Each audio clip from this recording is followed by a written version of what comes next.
Zaman ini, dunia seperti sedang melaju menuju satu titik kehancuran.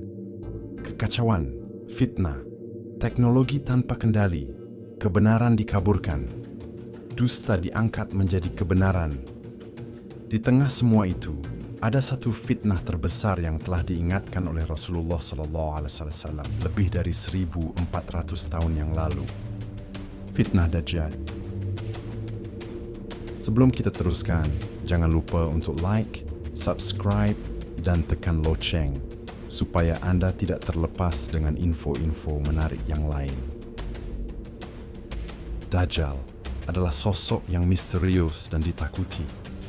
Ia bukan sekadar tokoh mitos atau legenda urban, tapi sebuah realitas yang telah disebutkan oleh Nabi Muhammad SAW dalam puluhan hadits sahih.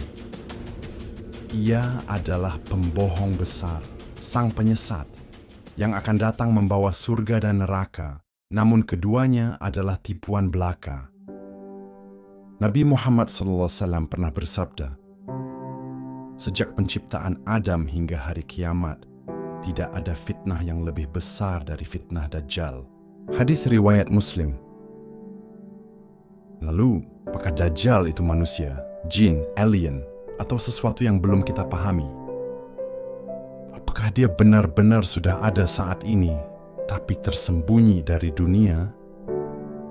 Dalam sebuah kisah yang sangat luar biasa, ada satu sahabat Nabi yang telah melihatnya langsung. Dia bukan seorang Muslim saat itu. Dia seorang pelaut.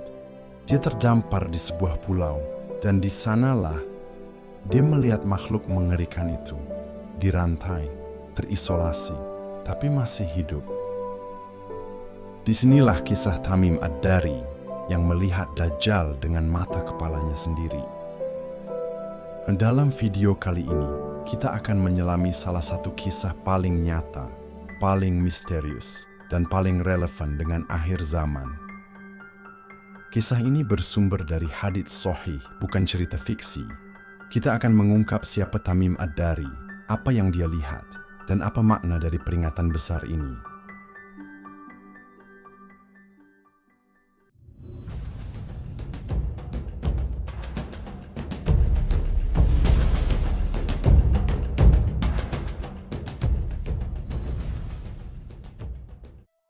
Sebelum semua terjadi, sebelum pertemuan menegangkan dengan Dajjal di pulau misterius itu, dia hanyalah seorang manusia biasa.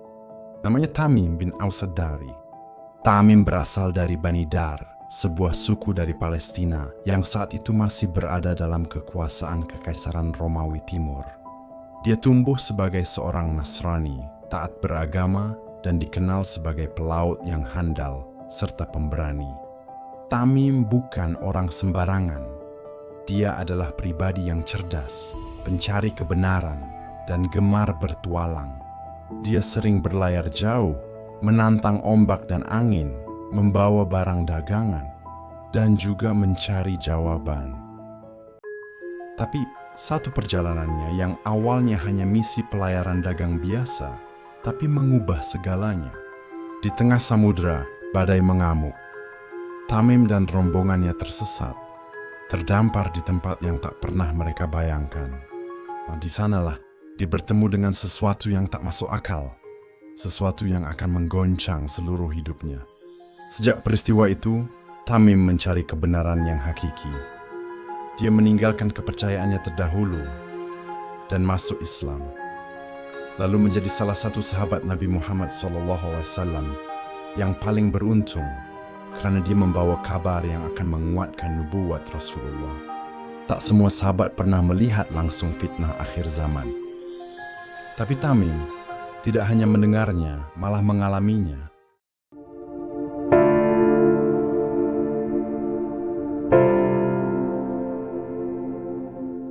Apa yang sebenarnya dia lihat?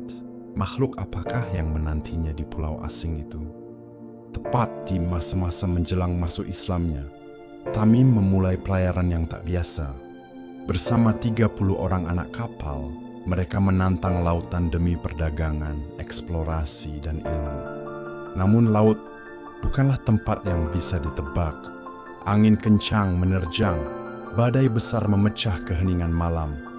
Ombak setinggi gunung mengamuk tanpa ampun. Dan mereka terombang-ambing selama sebulan penuh. Tidak tahu arah, tidak melihat daratan, tidak bisa memperkirakan malam atau siang.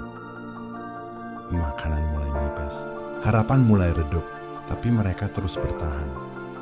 Sampai akhirnya di kejauhan mereka melihat daratan. Sebuah pulau asing, tiada tanda kehidupan, tiada pelabuhan, hanya hutan gelap dan suara-suara yang tak dikenal. Begitu menjejakkan kaki di sana, hawa dingin menyambut, sunyi, tapi seperti ada yang mengawasi. Tamim dan rakan-rakannya tidak tahu bahwa mereka tidak sendirian di pulau itu. Dan bahwa pulau ini menyimpan salah satu rahasia yang paling besar dalam sejarah umat manusia. Di antara semak, mereka melihat sesosok makhluk aneh. Berbulu lebat, bentuknya tak beraturan, tidak jelas mana kepala dan mana ekornya. Makhluk itu makin dekat dan berbicara. Mereka tidak tahu apakah makhluk itu, tapi suaranya bukan suara biasa. Kata-katanya menggema di hati mereka. Makhluk itu menatap mereka, atau mungkin tidak karena matanya pun tak nampak. Makhluk itu berkata dengan suara tak biasa, "Aku adalah Al-Jassasa." Mereka terdiam, tak tahu harus lari atau bertanya. Tapi makhluk itu langsung berkata, "Ada seorang manusia di biara sana, dan dia ingin sekali bertemu kalian." Mereka bertanya, siapakah dia dan adakah dia manusia? Al-Jassasa hanya menjawab, "Pergilah, dan kalian akan tahu." Tak ada yang berani mengikuti makhluk itu. Namun Tamim tahu sesuatu yang sangat besar sedang menunggu mereka di biara tua itu. Bangunan itu seperti biara kuno, sepi, gelap, tapi ada aura aneh, seperti ada sesuatu yang sangat kuat di dalamnya. Dan benar saja, di dalam biara itu, mereka akan bertemu dengan sosok yang selama ini hanya disebut-sebut dalam nubuat para nabi. Makhluk yang bukan manusia dan bukan pula jin. Makhluk itu adalah Dajjal.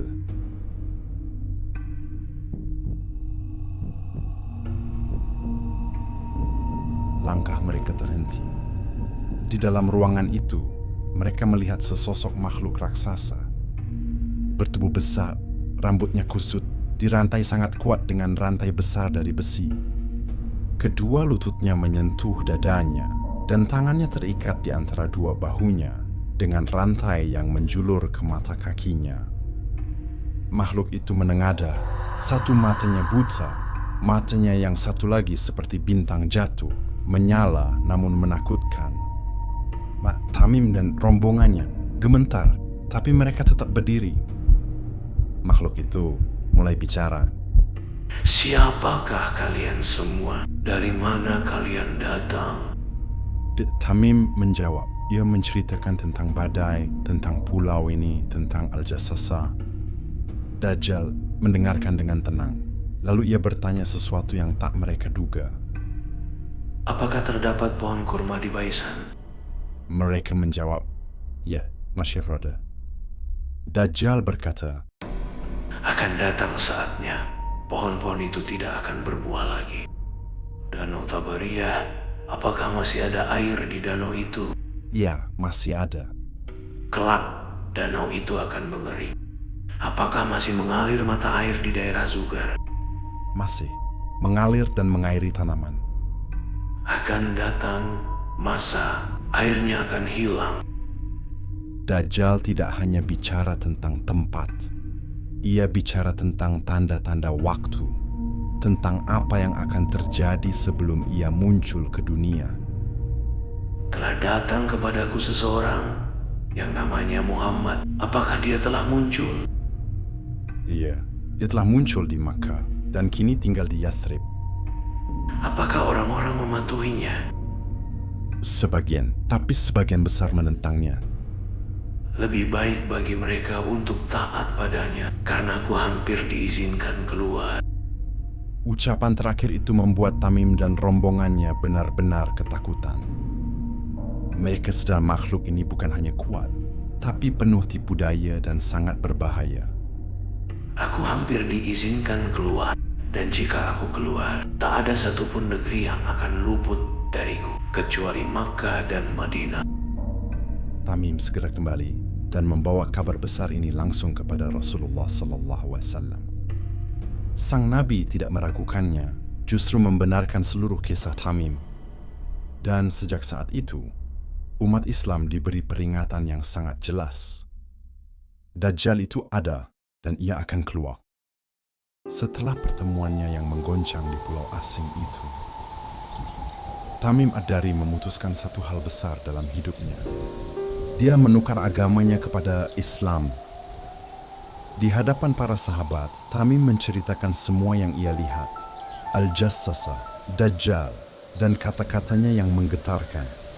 Baginda bersabda, "Sungguh, kisah yang disampaikan Tamim ini sejalan dengan apa yang telah aku kabarkan kepada kalian tentang Dajjal, hadis riwayat Muslim." Bayangkan betapa besar peristiwa itu sampai Rasulullah SAW sendiri mengumpulkan kaum muslimin untuk mendengarnya langsung. Dalam sejarah kenabian, ini adalah satu-satunya kisah Dajjal yang disampaikan oleh seseorang selain Nabi sendiri. Tapi pertanyaannya, mengapa Rasulullah SAW membenarkan kisah ini?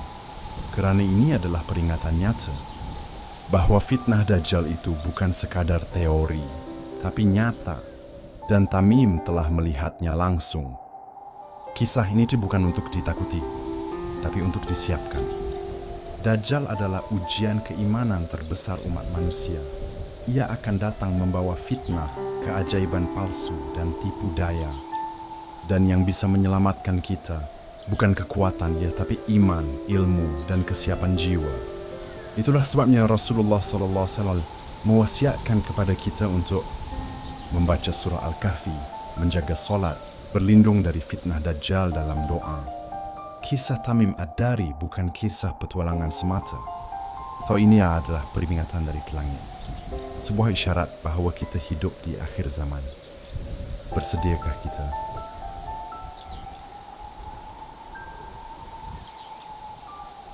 Jumpa Anda di video seterusnya.